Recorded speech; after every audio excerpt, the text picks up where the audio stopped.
ప్రార్థన చేసుకుందాం.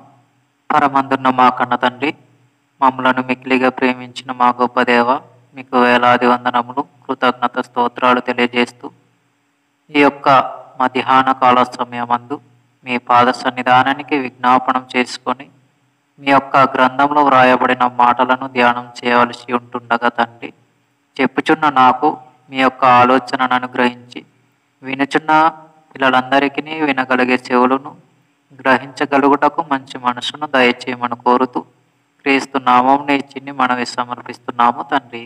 ఆమేన్. రైట్.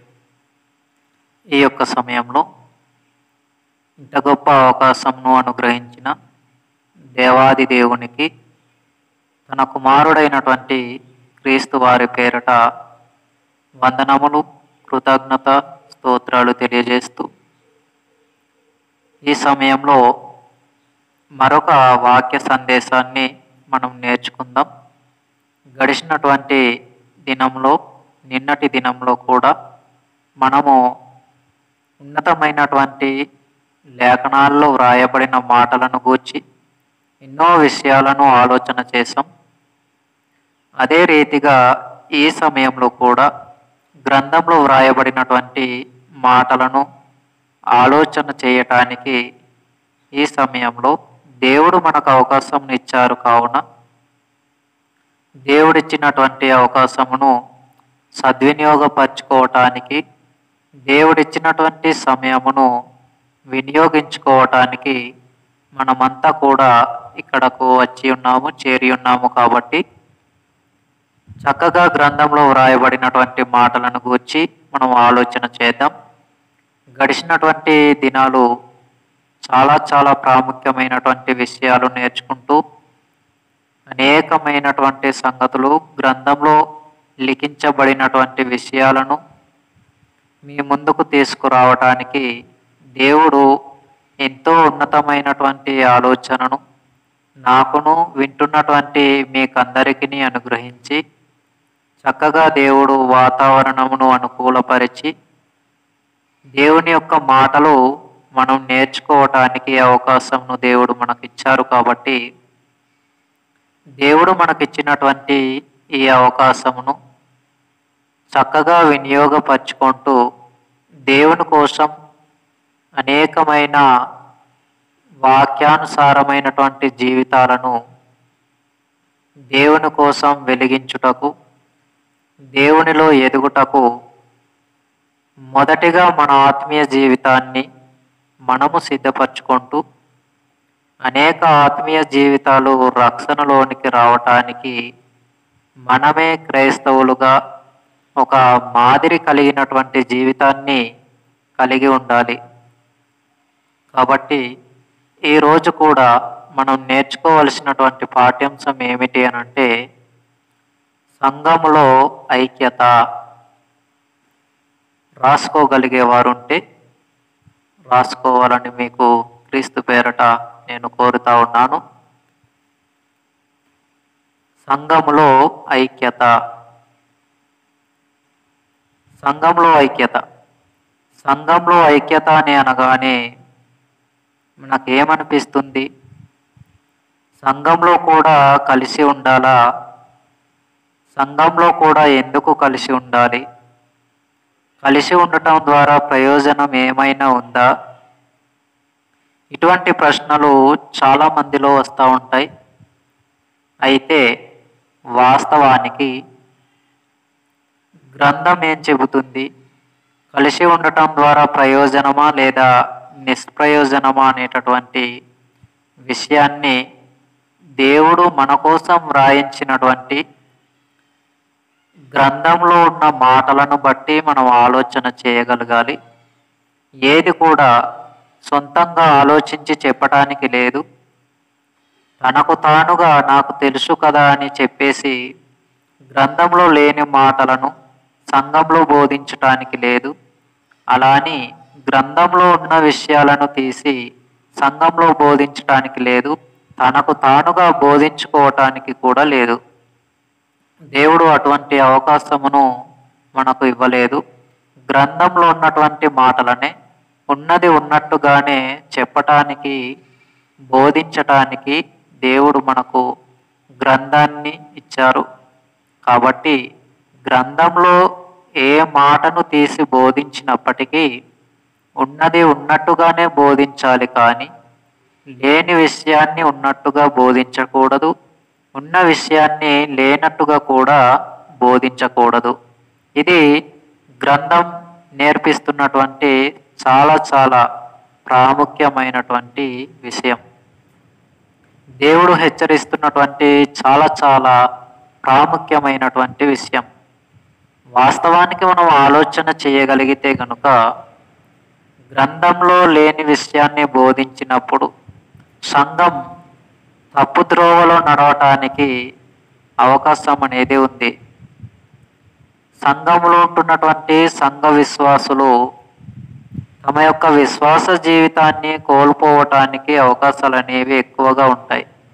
కావున గ్రంథంలో ఉన్నటువంటి మాటలనే బోధించుటకు, గ్రంథంలో చెప్పబడినటువంటి విషయాలనే అందించటానికి, సంఘంలో బోధించటానికి, వారి విశ్వాసము అభివృద్ధి పొందులాగున గ్రంథంలో ఉన్నటువంటి విషయాలే చక్కగా సిద్ధపడి, ప్రార్థన పూర్వకముగా సిద్ధపడి సంఘంలో బోధించాలని సంఘ కాపురులకును, సంఘాన్ని నడిపించగలుగుతున్నటువంటి నాయకులకును ప్రభువైన క్రీస్తు పేరిట మీకు నేను తెలియపరుస్తూ ఉన్నాను. కాబట్టి ఈరోజు మనం సంఘంలో ఐక్యత అనే పాఠ్యాంశమును, సందేశాన్ని నేర్చుకోబోతున్నాం. కనుక సంఘంలో ఐక్యత అనేది ఎందుకు అవసరము అనంటే, సంఘంలో ఐక్యత అనేది ఎందుకు అవసరము అనంటే, సంఘంలో కనుక ఐక్యత లేకపోతే ఎలా ఉంటుంది అనంటే, తనకు తానుగా ఆత్మీయంగా ఎదగటానికి, లేదా సంఘంలో అనేక మందితో కలిసి దేవుని పనిని ముందుకు కొనసాగించటానికి అవకాశము అనేది చాలా తక్కువగా ఉంటుంది. సంఘ సహవాసం ఎందుకు అనంటే, సంఘం బలంగా ఉండాలి, ఆత్మీయంగా అభివృద్ధి కలిగి ఉండాలి, ఆత్మీయంగా దేవునిలో ఎదగగలగాలి. అనేక ఆత్మ సంబంధమైనటువంటి కార్యక్రమాలను సంఘంలో ఉంటున్నటువంటి సంఘ విశ్వాసులైనటువంటి మనమే దానిని చేయగలగాలి, కొనసాగించగలగాలి. ఉదాహరణకు మనం ఆలోచన చేయగలిగితే, సువార్త పనిని చేయాలి అనుకుంటే సంఘముగా కూడుకొని సంఘమంతయు ఒకటిగా కలిసి సువార్త పనిని మనం చేయగలిగితే ఆ యొక్క సంఘంలో ఐక్యత ఉంది అని మనకు అర్థమవుతుంది. కాబట్టి సంఘమంతయు కూడా కూడుకొని సువార్త ప్రకటించటానికైనా, ఒక వ్యక్తి అనారోగ్యంతో ఉన్నప్పుడు ఆ వ్యక్తిని దేవుని చేతిలో పెట్టి ప్రార్థన పూర్వకంగా దేవునికి తెలియపరచటానికైనా ఐక్యత కలిగి ఉండాలి. ఐక్యత అనేది చాలా చాలా ప్రాముఖ్యమైనటువంటిది. మరి ముఖ్యముగా సంఘంలో ఐక్యత అనేది ఉండాలి. దేవుడు తన గ్రంథంలో మన కోసం రాయించిన మాటలను ఒక మాట చూడగలిగితే, కీర్తనాల గ్రంథము 133వ అధ్యాయము, కీర్తనాల గ్రంథము 133వ అధ్యాయము మొదటి వచనాన్ని మనం ఆలోచన చేసినప్పుడు, కీర్తనాల గ్రంథము 133వ అధ్యాయము మొదటి వచనాన్ని మనం ఆలోచన చేయగలిగితే అక్కడ ఏమి వ్రాయబడింది అనంటే, సహోదరులు ఐక్యత కలిగి నివసించుట ఎంత మేలు, ఎంత మనోహరము. సహోదరులు ఐక్యత కలిగి ఉండాలి అనేది గ్రంథం చెప్తుంది. సహోదరులు ఐక్యతను కలిగి ఉండాలి అనేది గ్రంథం చెబుతుంది. కనుక గ్రంథం ఏ విధంగా చెలవిచ్చిందో, గ్రంథంలో దేవుడు ఏ విధంగా తెలియపరిచారో ఆ విధంగానే సంఘం ఉండాలి. సంఘమంతయు కూడా కలిసి పనిచేయాలి. ఆత్మ సంబంధమైనటువంటి కార్యక్రమాలను సంఘమంతయు కూడా కలిసి చేయాలి. సంఘమంతయు కూడా ఆ పనిని ముందుకు కొనసాగించాలి. ఇది మనము చాలా జాగ్రత్తగా నేర్చుకోవలసినటువంటి ప్రాముఖ్యమైనటువంటి విషయము. కాబట్టి సంఘంలో ఐక్యత లేకపోతే ఎలా ఉంటుంది అనంటే, ఏ పనిని చేయాలన్నా, ఏ పనిలో ఉండాలన్నా సంఘంలో ఆ పని నిర్వర్తించటానికి, ఆ పనిని సంపూర్తి చేయటానికి అవకాశాలు చాలా తక్కువగా ఉంటాయి. సంఘస్థులు ఎవరునూ కూడా ఆత్మ సంబంధమైన కార్యక్రమాలను చేయటానికి ముందుకు రారు. కాబట్టి సంఘంలో ఐక్యత కలిగి ఉండగలిగితేనే ఆత్మ సంబంధమైనటువంటి కార్యక్రమాలను ముందుకు బలముగా చేయటానికి అవకాశం అనేది ఉంది. కాబట్టి ఒక ఎగ్జాంపుల్ని మనం ఆలోచన చేద్దాం. మన దేహం అనేది ఒకటే, ఒక మనిషికి దేహం. ఇప్పుడు నేనున్నాను, నా దేహం ఒకటే, కానీ ఈ దేహంలో అనేకమైనటువంటి అవయవ భాగాలు ఉన్నాయి. దేహం ఒకటైనప్పటికీ దేహంలో అనేకమైనటువంటి అవయవ భాగాలు ఉన్నాయి. కాళ్ళు కానివ్వండి, చేతులు కానివ్వండి, కళ్ళు కానివ్వండి, చెవులు కానివ్వండి. దేహం ఒకటైనప్పటికీ దేహంలో అనేకమైనటువంటి అవయవ భాగములు ఉన్నాయి. అనేకమైనటువంటి అవయవ భాగములు ఉన్నాయి. అలాగుననే తల ఉంది. తలపై భాగంలో ఏమున్నాయి అని అంటే వెంట్రుకలు ఉన్నాయి. తలపై భాగంలో ఏమున్నాయి? వెంట్రుకలు అనేవి ఉన్నాయి. తల ఒకటే, కానీ తలపై ఉన్నటువంటి వెంట్రుకలు అనేకమైనవిగా చాలా ఎక్కువగా ఉన్నాయి. అంటే ఈ వెంట్రుకలు మనకేం నేర్పిస్తున్నాయంటే, సంఘంలో ఉన్న మనము, సంఘంలో సమాజముగా కూడుకొని దేవునిని ఆరాధిస్తున్నటువంటి మనము ఎలా ఉండాలి అనంటే ఐక్యతను కలిగి ఉండాలి. దేనిని కలిగి ఉండాలి అనంటే ఐక్యతను కలిగి ఉండాలి. మన దేహం మనకు నేర్పిస్తుంది ఏమని అనంటే, దేహం ఒకటైనప్పటికీ దేహంలో ఉన్న అనేక అవయవ భాగాలు ఏ విధంగా ఉన్నాయో, సంఘం ఒకటిగా ఉన్నప్పుడు ఆ సంఘంలో మనుషులు అనేక మంది ఉన్నప్పటికీ ఆ అనేక మంది మనుషుల యొక్క మనసత్వం ఏకముగా ఉండాలి, ఒకటిగా ఉండాలి, కలిసి పని చేయాలి. ఇది సంఘంలో ఐక్యతగా ఉండవలసినటువంటి ప్రాముఖ్యమైనటువంటి విషయము. కాబట్టి మరొక ఎగ్జాంపుల్ని మనం ఆలోచన చేయగలిగితే, చెట్టు ఉంది. ఆ చెట్టు ఒకటైనప్పటికీ చెట్టులో అనేకమైనటువంటి ఆకులు ఉంటాయి.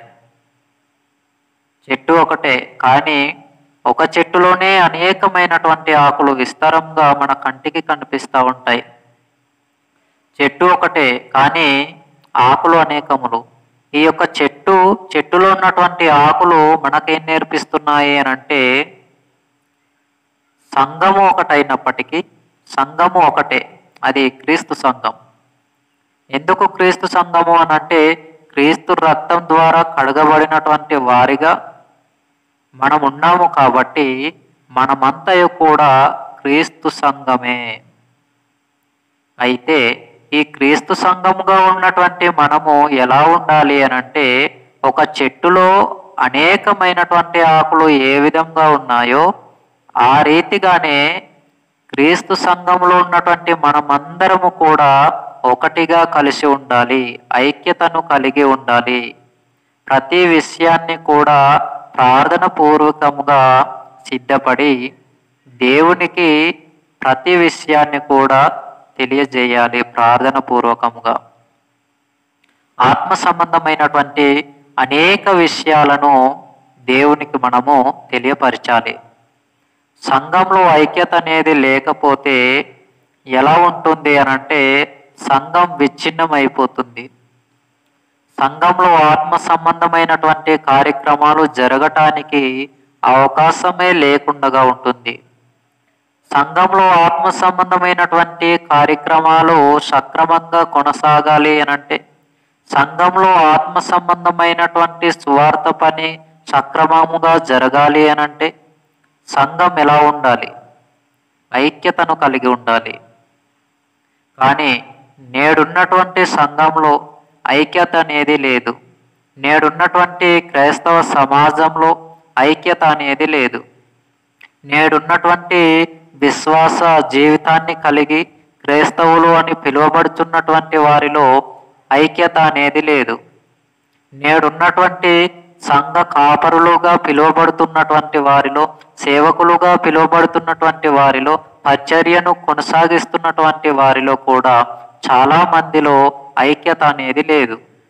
అంటే ఈ విధంగా ఉండటాన్ని బట్టి సంఘంలో ఏ ఆత్మ సంబంధమైన కార్యక్రమాన్ని మనం చేయాలి అన్నా అది భారముగా అనిపించటం అనేది వాస్తవం. సంఘమంతయు కూడా కలిసి పని చేయగలిగితే, సంఘమంతయు కూడా ఐక్యతను కలిగి ఉండి ఏదైనా చేయాలి అనుకొని దానిని ప్రార్థన పూర్వకంగా దేవుని చేతిలోని పెట్టి అటు తర్వాత ఆ యొక్క పనిని ముందుకు కొనసాగించుకోగలిగితే ఆ పని చాలా సులభంగా చేయటానికి దేవుడే మనకు అవకాశాన్ని అనుగ్రహించగలరు. కాబట్టి మనం ఏం ఆలోచించాలి అని అంటే, గ్రంథంలో వ్రాయబడినటువంటి మాటలను క్షుణ్ణంగా పరిశీలన చేయగలిగితేనే అందులో ఉన్నటువంటి విషయాలు, అందులో చెప్పబడినటువంటి మాటలు మనకు సులభంగా అర్థం కావటానికి, దానిలోనే ఉన్నటువంటి విషయం మనం తెలుసుకోవటానికి అవకాశము అనేది ఉంది. కాబట్టి గ్రంథంలో మనం ఆలోచన చేయగలిగినప్పుడు అపొస్తలుల కార్యములు 2వ అధ్యాయము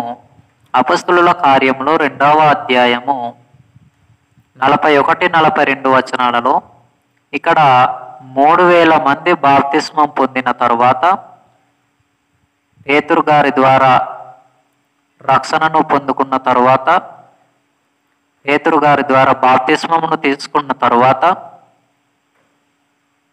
వీరు 42వ వచనంలో వీరు అపొస్తలుల బోధ యందును, ప్రార్థన యందును, రొట్టె విరుచుట యందును ఎలా ఉన్నారు అని అంటే ఎడతెగక ఉన్నారు. అంటే సంఘం కలిసి ఉంది అని అర్థం. కలిసి ఉన్నారు. ప్రియులారా, మనం కూడా చక్కగా కలిసి ఉండాలి. అనేకమైనటువంటి ప్రకృతిలో ఉన్న మన కంటికి కనిపిస్తున్నవి మనము సంఘముగా ఉండి కలిసి ఉండాలి అనే విషయాన్ని నేర్పిస్తున్నప్పుడు, సంఘముగా మనం ఎప్పటికీ కలిసి కొనసాగాలి అనే విషయాన్ని మనకు నేర్పిస్తూ ఉన్నప్పుడు, వాటిని చూసి సంఘముగా మనము కలిసి ముందుకు కొనసాగాలి. కానీ వాటిని చూసి కూడా చూడనట్టుగా వదిలేయటం, వాటిని చూసి కూడా అర్థం చేసుకోలేనటువంటి పరిస్థితిని కలిగి ఉండటం, ఇది క్రైస్తవుని జీవితంలో ఉండకూడనటువంటి ఒక విధానము. అయితే క్రైస్తవునిలో ఉండవలసినటువంటి విధానము లేదా లక్షణం ఏమిటి అని అంటే, ప్రతి విషయాన్ని ప్రకృతిలో ఉంటున్న దానిని గమనించగలుగుతూ అది మన జీవితంలో గ్రంథానుసారమైనటువంటి జీవితాన్ని మనకు నేర్పిస్తుందో లేదో చాలా జాగ్రత్తగా మనం ఏం చేయాలి అని అంటే పరిశీలన అనేది చేయగలగాలి. ఇట్టి రీతిగా మనం ఎప్పుడైతే పరిశీలన అనేది చేయగలుగుతామో అటు తర్వాత మన ఆత్మీయ జీవితం అనేది దేవునిలో ఎదగటానికి, దేవునిలో ఆత్మీయంగా ఫలించటానికి, దేవునిలో ఉన్నతముగా ఎదగటానికి అవకాశం అనేది దేవుడు మనకు అనుగ్రహిస్తారు. కాబట్టి సంఘముగా మనం ఎలా ఉండాలి అని అంటే కలిసి ఉండాలి. సంఘముగా మనం ఎలా ఉండాలి అని అంటే ఎడతెగక ఉండాలి. సంఘంలో ఉన్న మనం ఎలా ఉండాలి అని అంటే విశ్వాస జీవితాన్ని కలిగి ఉండాలి. సంఘంలో ఉన్న మనం ఎలా ఉండాలి అని అంటే అనేకమైనటువంటి ఆత్మీయ విషయాలను ఎదుటి వ్యక్తికి నేర్పించగలిగేటటువంటి విశ్వాస జీవితాన్ని కలిగినటువంటి క్రైస్తవునిగా మనం ఉండాలి.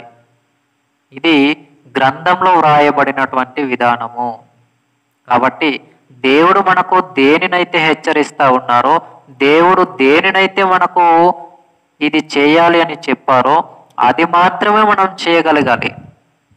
దేవుడు చెప్పని దానిని మనము చేయటానికి లేదు. దేవుడు చెప్పిన దానిని విడిచిపెట్టేయటానికి లేదు. ఇది మనసులో ఒక క్రైస్తవుడుగా పిలువబడుతున్న మన జీవితంలో మనము జ్ఞాపకం ఉంచుకోవలసినటువంటి ప్రాముఖ్యమైనటువంటి విషయము. మన మనసులో ప్రతీది కూడా ఎప్పటికీ జ్ఞాపకం ఉండాలి. గ్రంథంలో వ్రాయబడినటువంటి ప్రతి మాటను కూడా మనము అతి జాగ్రత్తగా ఆలోచన చేయగలగాలి.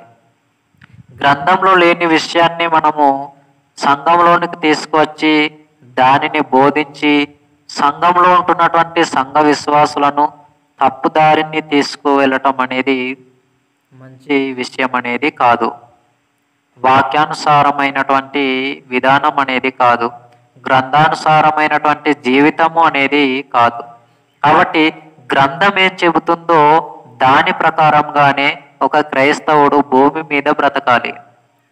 దేవుడు ఏం చెప్పారో దేవుడు చెప్పిన మాటల ప్రకారంగానే ఒక క్రైస్తవుడు భూమి మీద దేవుని కోసం బ్రతకగలగాలి. కాబట్టి మనిషి ఒక క్రైస్తవునిగా ఉన్నప్పుడు, ఒక క్రైస్తవ జీవితాన్ని కలిగి ఉన్నప్పుడు సంఘంలో సహవాసాన్ని కలిగి ఉండాలి. సంఘంలో అనేకమైనటువంటి ఆత్మ సంబంధమైన కార్యక్రమాలను చేయగలగాలి. ప్రార్థన పూర్వకంగా వాక్యానుసారమైనటువంటి జీవితాన్ని కలిగి ఉండాలి. ఇది గ్రంథంలో ఉన్నటువంటి మాటల ప్రకారంగా మన జీవితం ఇలా ఉండగలిగితే, సంఘంలో ఐక్యతను కలిగి మనం ఉండగలిగితే, ఏ పని సంఘంలో ఉంటున్నటువంటి ఎటువంటి కార్యక్రమాన్ని మనం చేయాలన్నా అది చాలా సులభముగా చేయటానికి అవకాశం అనేది ఉంది. కానీ సంఘానికి వెలుపల ఉంటే అనగా మన యొక్క ఆలోచనలు దేవునికి ఇష్టమైనటువంటి ఆలోచనలుగా లేకపోతే, సంఘంలో ఐక్యత కలిగి మనము లేకపోతే మన జీవితాలు ఎలా ఉంటాయి అని అంటే ఆత్మ సంబంధమైనటువంటి జీవితాన్ని కలిగి ఉండటానికి ఇబ్బందికరంగా మనకు ఉంటుంది. సంఘ సహవాసం అనేది చాలా ప్రాముఖ్యమైనది. సంఘ సహవాసం అనేది సంఘంలో ఐక్యతను కలిగి ఉండటం అనేది చాలా చాలా ప్రాముఖ్యమైనది. కాబట్టి అపొస్తలుల కార్యములు 2వ అధ్యాయం 42వ వచనంలో వీరు రొట్టె విరుచుట యందును ప్రార్థన చేయుట యందును సహవాసమందును ఎలా ఉంటున్నారంటే ఎడతెగకుండగా వారు ఉన్నారు. ఎడతెగకుండగా అంత గొప్ప ఐక్యతను కలిగి, అంత గొప్ప సహవాసమును కలిగి వారు ఉన్నారు అని అంటే వారి జీవితాలను వింటున్న మనము వారి యొక్క మాటలను అనగా గ్రంథంలో వారి కోసం వ్రాయించినటువంటి మాటలను చదువుతూ వింటూ ఉన్నటువంటి మనము మన జీవితాన్ని కూడా అట్టి రీతిగానే మార్చుకోవాలి అన్న ఆలోచన మనకు రావాలి. ఆ మాటలు చదువుచున్నప్పుడు కానీ, ఆ మాటలు వింటున్నప్పుడు కానీ మనకు ఏం అర్థమవుతుండాలి అని అంటే, నేను కూడా సంఘ సభ్యుణ్ణి కాబట్టి, క్రీస్తు రక్తం ద్వారా కడుగబడి క్రీస్తు సంఘంలో చేర్చబడినటువంటి ఒక క్రైస్తవ జీవితాన్ని కలిగి ఉన్నటువంటి, క్రీస్తును ధరించుకున్నటువంటి క్రైస్తవుణ్ణి కాబట్టి నా జీవితం కూడా ఇట్టి రీతిగానే సంఘంలో ఐక్యత కలిగి ఉండాలి అన్న ఆలోచన మనలో రావాలి. అలా ఎప్పుడైతే మనం ఆలోచన చేయగలుగుతామో, ఎప్పుడైతే మనలో ఈ ఆలోచన ప్రారంభం అవుతుందో దేవుని చిత్త ప్రకారంగా ఆటోమేటిక్గా మన జీవితం ఏమవుతుంది అని అంటే ఐక్యతలోనికి ప్రవేశిస్తుంది. దేవుని యొక్క ఇష్టానుసారమైనటువంటి జీవితాన్ని కలిగి మనము ఈ భూమి మీద బ్రతకటానికి అవకాశము అనేది ఉంటుంది. కాబట్టి మనం ఏం చేయాలి అని అంటే సంఘ సహవాసాన్ని కలిగి ఉండాలి. సంఘంలో అనేకమైనటువంటి ఆత్మ సంబంధమైనటువంటి కార్యక్రమాలలో మనము పాల్గొనగలగాలి, చేయగలగాలి, చేరగలగాలి, వెళ్ళగలగాలి. ప్రాముఖ్యంగా సంఘ విశ్వాసులకు వాక్యం తెలిసి ఉండాలి, వాక్యాన్ని నేర్చుకోగలగాలి. ఒక క్రైస్తవ జీవితాన్ని కలిగి ఉన్నాము అని అంటే ఆ క్రైస్తవునికి ప్రార్థన చేయటం, వాక్యాన్ని చదవటం, వాక్య ప్రకారంగా బ్రతకటం, గ్రంథానుసారంగా జీవించటం, దేవునికి ఇష్టమైనటువంటి జీవితాన్ని కలిగి ఉండటం, ఇవి చాలా ప్రాముఖ్యమైనటువంటి విషయాలు. కాబట్టి వీటన్నింటిని కూడా మనం ఏం చేయాలి అని అంటే ప్రార్థన పూర్వకంగా దేవునితో సహవాసాన్ని కలిగి ఉండే విధంగా, దేవునితో సంబంధాన్ని కలిగి ఉండే విధంగా, సంఘంలో ఐక్యతను కలిగి ఉండే విధంగా ప్రార్థన పూర్వకముగా మనము సిద్ధపడాలి. కాబట్టి సంఘంలో ఐక్యత అనేది ఎంత ప్రాముఖ్యమైనది అంటే చాలా బలాన్ని ఇవ్వగలిగేటటువంటింత ప్రాముఖ్యమైనది. ఒక సంఘ నాయకుడు కానీ, ఒక సంఘ విశ్వాసులు ఎవరైనా, క్రైస్తవులు ఎవరైనా, ఒక సంఘ విశ్వాసి కానీ సంఘ క్రైస్తవునిగా ఉంటూ ఎవరైనా ఇబ్బందికరమైనటువంటి పరిస్థితిలో ఉన్నప్పుడు లేదా అనారోగ్యపు పరిస్థితిలో ఉన్నప్పుడు ఆ వ్యక్తికి సహకరించటానికి ఒక క్రైస్తవ జీవితాన్ని కలిగి ఉన్నటువంటి వ్యక్తులు మాత్రమే ఎక్కువగా ఆలోచన చేస్తారండి. బాగా గమనించాలి. ఒక క్రైస్తవ జీవితాన్ని కలిగి క్రీస్తును ధరించుకున్నటువంటి వానిలో మాత్రమే ప్రేమ అనేది, ఐక్యత అనేది ఎక్కువగా కనిపిస్తూ ఉంటుంది. అలా అని మిగిలినటువంటి వారిలో లేదు అని నేను చెప్పటం లేదు, కానీ ప్రాముఖ్యంగా సంఘంలో ఉంటున్నటువంటి సంఘ నాయకులకు, విశ్వాస జీవితాన్ని కలిగి ఉన్నటువంటి వారికి, వాక్యాన్ని తెలిసినటువంటి వారికి, గ్రంథానుసారంగా దేవునికి ఇష్టమైనటువంటి జీవితాన్ని కలిగి బ్రతికేటటువంటి వారికి ఇంత గొప్ప లక్షణం అనేది ఉంటుంది. ఒక వ్యక్తి ఏదైనా ఇబ్బందిలో ఉన్నాడు అని అంటే, ఒక వ్యక్తి ఏదో సమస్యతో ఇబ్బంది పడుతూ ఉన్నాడు అని అంటే ఆ వ్యక్తికి వీలైనంత వరకు నేను సహకరించాలి అన్న ఆలోచన ఎవరిలో ఎక్కువగా ఉంటుంది అని అంటే క్రైస్తవ జీవితాన్ని కలిగి క్రీస్తుని ధరించుకున్నటువంటి వ్యక్తిలోనే. నేను ఎలా చెప్పగలను అని అంటే చాలామంది గ్రంథాన్ని చదివి గ్రంథానుసారమైనటువంటి జీవితాన్ని కలిగి బ్రతుకుతూ ఏమంటూ ఉంటారు అని అంటే, అతను ఎటువంటి సమస్యలో ఉన్నా సరే నేను వాక్యాన్ని ఎరిగిన వాడిని, దేవునిని తెలుసుకున్నటువంటి వ్యక్తిని, కాబట్టి అతను నా మీద ఏ రీతిగా మాట్లాడినా నేను ఆ వ్యక్తిని క్షమించగలను, ఏ విధముగా నా మీద కోపపడినా నేను తగ్గించుకొని కోపాన్ని అణుసుకోగలను, ఆ వ్యక్తి ఎటువంటి సమస్యలో ఉన్నప్పటికీ నాకు వీలైనంత వరకు నేను చేయగలిగే సహాయాన్ని నేను చేయగలను. ఇటువంటి లక్షణాలు అనేవి ఎక్కువగా క్రైస్తవ జీవితాన్ని కలిగి క్రీస్తును ధరించుకున్నటువంటి వారిలోనే, గ్రంథాన్ని తెలిసినటువంటి వారిలోనే, దేవుని కోసం బ్రతుకుతూ ఉంటున్నటువంటి వారిలోనే ఎక్కువగా కనిపిస్తూ ఉంటాయి.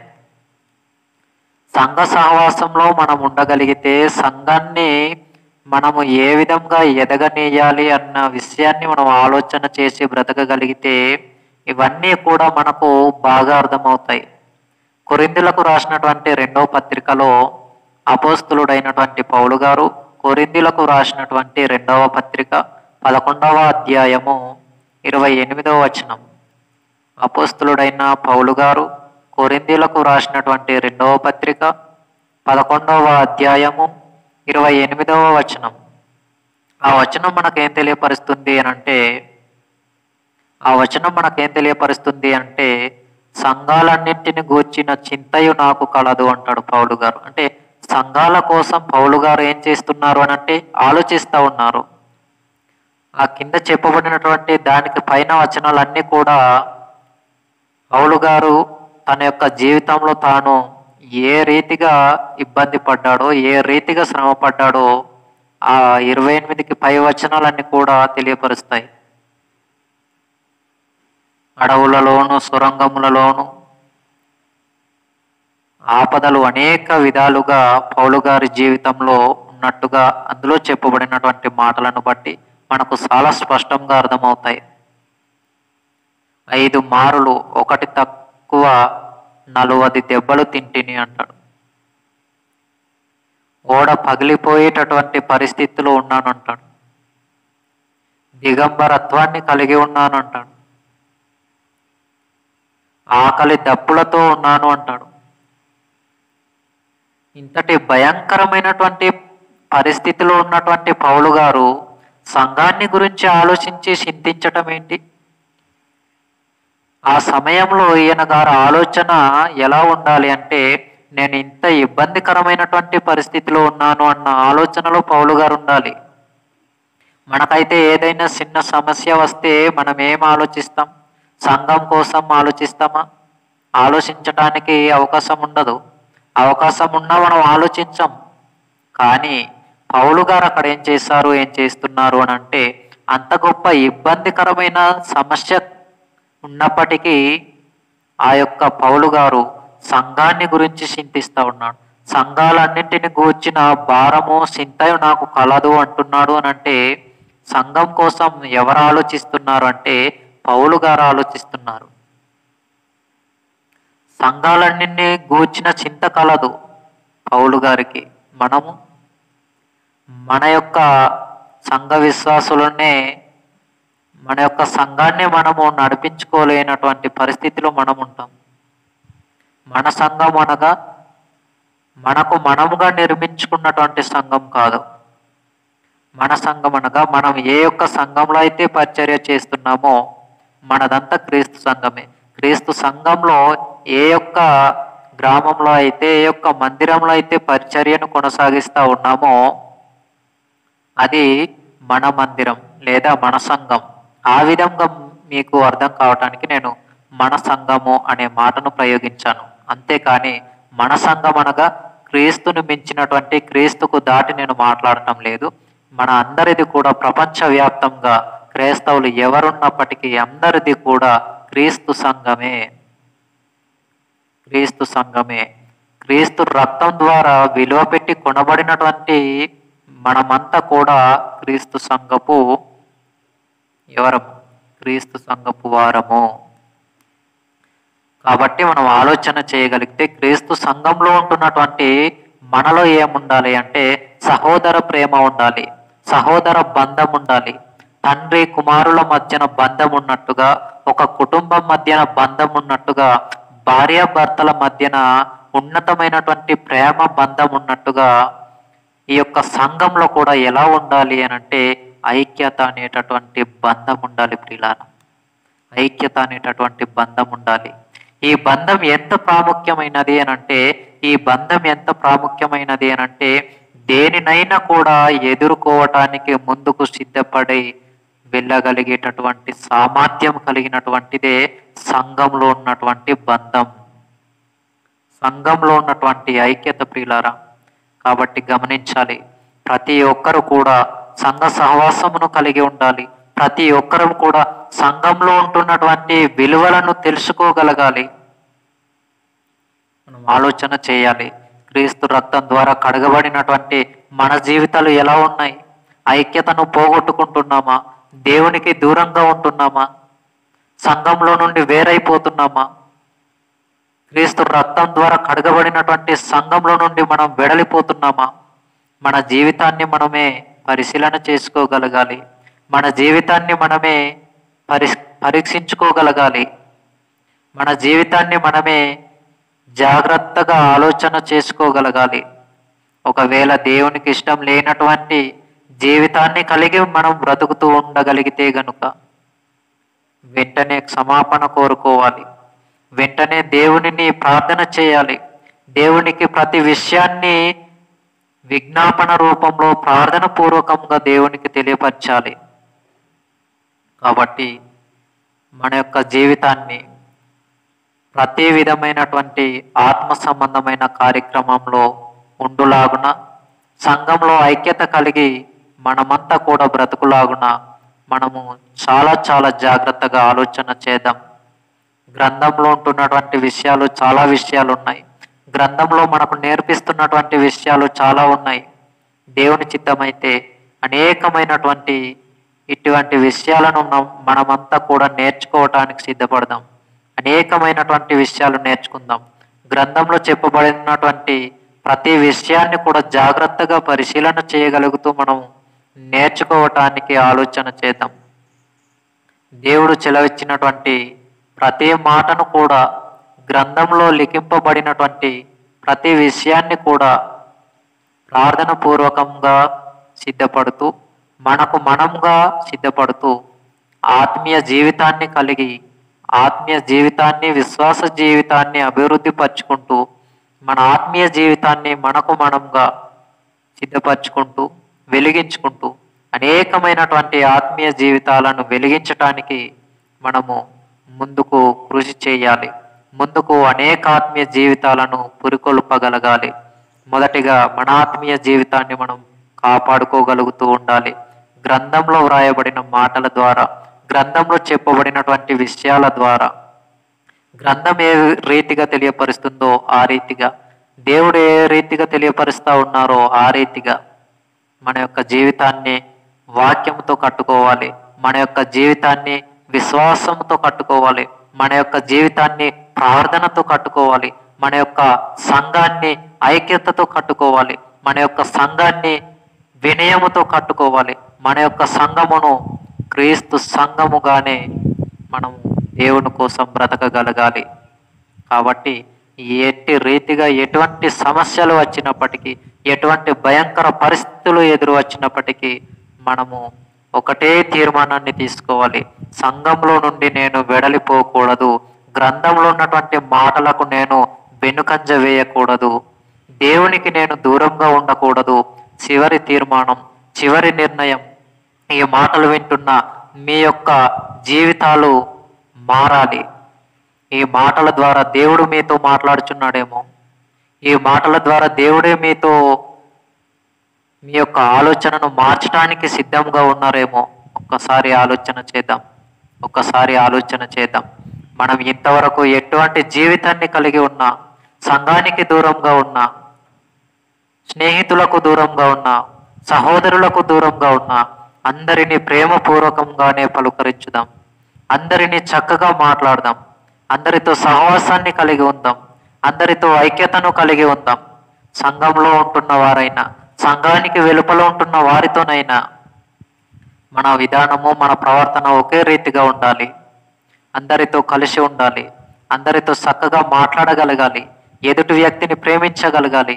సహోదరుల ప్రేమ బంధాన్ని మనం చూపించగలగాలి. క్రీస్తు వారు చూపించారు. క్రీస్తు వారు చూపించారు. ఎలా చూపించారు అని అంటే, ఎంతటి భయంకరమైనటువంటి పరిస్థితులలో క్రీస్తు వారిని ఇబ్బంది పెడుతున్నా, క్రీస్తు వారిని కొడుతున్నా, క్రీస్తు వారిని పిడిగుద్దులతో గుద్దుతున్నప్పటికీ కూడా, కొరడాలతో కొడుతున్నప్పటికీ కూడా, తండ్రి వీరేం చేయుచున్నారో వీరెరుగరు గనుక వీరిని క్షమించుమన్నాడు. అంత గొప్ప ప్రేమ బంధాన్ని కలిగి ఉండాలి. అట్టి రీతిగా మన యొక్క మనసు ఏకం కావాలి. అందుకే పౌలు గారు అంటాడు, నేను క్రీస్తును పోలి నడుచుకొనుచున్న ప్రకారము మీరును నన్ను పోలి నడుచుకొనుడి అన్నాడు. కాబట్టి మనం ఆలోచన చేద్దాం. మన జీవిత విధానాలు ఎలా ఉన్నాయి? మన బ్రతుకు ఎలా ఉంది? క్రీస్తుకు దగ్గరగా ఉన్నామా? దేవుని మాటలకు దగ్గరగా ఉన్నామా? సంఘానికి దగ్గర అవుతున్నామా? సంఘం నుండి దూరంగా వెళ్ళిపోతున్నామా? దేవునికి దగ్గరగా ఉంటున్నామా? దేవుని నుండి దూరం అయిపోతున్నామా? చివరి క్షణాలలో మనం ఉంటున్నాం. చివరి దినాలలో మనం ఉంటున్నాం. ఏ క్షణంలో ఏం జరుగుతుందో తెలియదు. ఏ సమయంలో ఏమి సంభవిస్తుందో తెలియదు. మన జీవితానికి గ్యారంటీ అనేది లేనే లేదు. మనం ఏదైనా ఒక వస్తువు కొన్నామంటే ఆ వస్తువుకైనా గ్యారంటీ ఉంటుంది, కానీ మన జీవితానికి గ్యారంటీ అనేది లేదు. కానీ మరణం మాత్రం తప్పదు. కాబట్టి ఈ విషయాలన్నీ మనసులో పెట్టుకొని సంఘముగా మనమంతా కూడా కలిసి పని చేయాలి. సంఘముగా మనమంతా కూడా ఐక్యతను కలిగి ఉండాలి. ఇంతవరకు ఐక్యత లేనటువంటి సంఘాలుగా, ఒకరికి ఒకరు విరుద్ధముగా ఉన్నటువంటి వారు ఎవరైనా సంఘంలో ఉండగలిగితే ఈ మాటల ద్వారా మీరంతా కూడా ఐక్యత కలిగి ఉండాలి అని తెలియజేస్తూ ఈ యొక్క మాటలో మీకు ఈ యొక్క సమయంలో నేను ముగిస్తూ ప్రార్థన చేసుకుందాం. పరమందున్న మా కన్న తండ్రి, మమ్మలను ఎంతగానో ప్రేమించి ఈ యొక్క మధ్యాహ్న కాల సమయంలో మీ యొక్క ఉన్నతమైనటువంటి మాటలను మీ బిడ్డల మధ్యన బయలుపరచుటకు మీరు నాకు ఇచ్చినటువంటి అవకాశమును బట్టి మీకు కృతజ్ఞత స్తోత్రాలు తండ్రి. వినిచున్నటువంటి ప్రతి ఒక్కరికి, విని ఉన్నటువంటి ప్రతి ఒక్కరికి తండ్రి మీ యొక్క ఆలోచనను అనుగ్రహించి సంఘముగా ప్రతి ఒక్కరం కూడా మేమంతయు కూడా సహోదర ప్రేమ బంధాన్ని కలిగి ఉంటూ ఇదిగో తండ్రి ఐక్యత కలిగి ఉండేటటువంటి భాగ్యమును ఇదిగో తండ్రి మాటలు అందించినటువంటి నాకును, విని ఉన్నటువంటి సంఘ బిడ్డలకును, వినబోచున్నటువంటి అనేక మందికి మీ యొక్క ఆలోచనను అనుగ్రహించి ప్రతి విషయాన్ని కూడా తమ తమ జీవితాలలో తండ్రి ఆత్మీయంగా అభివృద్ధి పరుచుకుంటూ మీలో ఎదిగి ఫలించుటకు మీ సహాయం దయచేయండి తండ్రి. మరలా మేము ఈ విధంగా మీ యొక్క మాటలను ధ్యానం చేసుకోబోయే సమయం అంతటి వరకు తండ్రి, నా ప్రాణం పోకడ ఆలస్యమైతే, మీ ప్రియ కుమారుడైనటువంటి క్రీస్తువాని యొక్క రెండవ రాకడ ఆలస్యమైతే, ఇట్టి రీతిగా మేమందరము కలుసుకునేటటువంటి సమయం వరకు మీరే మాకు తోడుగా ఉండి నడిపించమని కోరుతూ క్రీస్తు నామముని ఇచ్చి మనవి సమర్పిస్తున్నాము తండ్రి. ఆమేన్.